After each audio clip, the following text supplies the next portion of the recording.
Hello everyone and welcome to your fourth Adobe Premiere Pro tutorial, Creating a Project Part 3. In this tutorial, we will learn the last steps involved in creating a new project. So let's start. This window, what you see here, is the new sequence window. Now in the last tutorial, we learned how to create a new project through the Create a New Project window. A project contains one or more number of sequences inside of it. A sequence is like a specific scene in your overall video.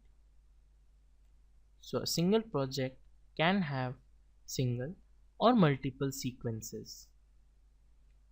A sequence basically is a predefined shape, size, rate and all the settings of the video or the output that you are going to export.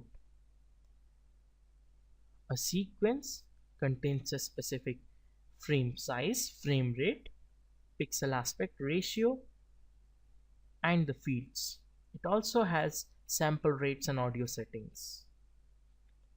So in order to create a new sequence, you first have to know that how are you going to synchronize your work with the other softwares and with the people that have given you the work, or how you want your work to end up like.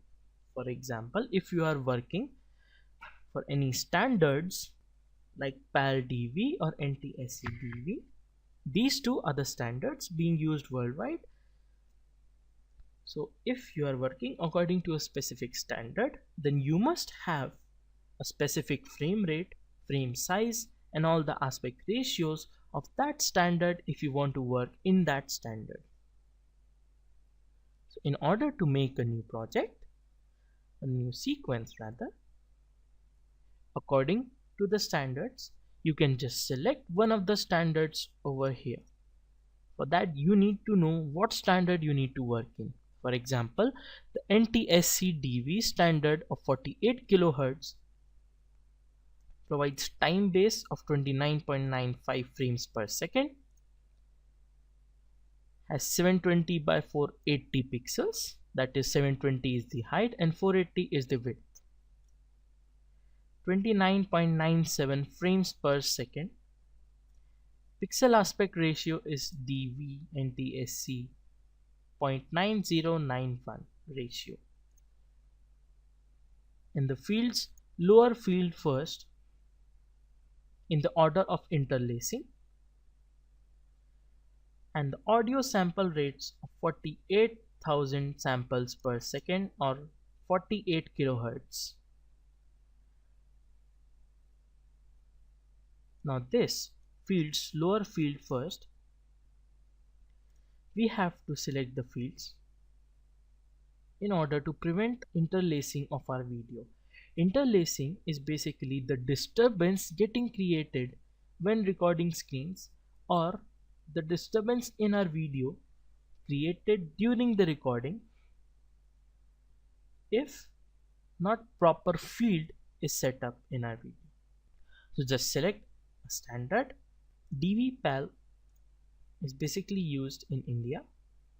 So widescreen DV-PAL is 720 by 576, 25 frames per second. So just select any standard and then give the sequence name and then hit OK.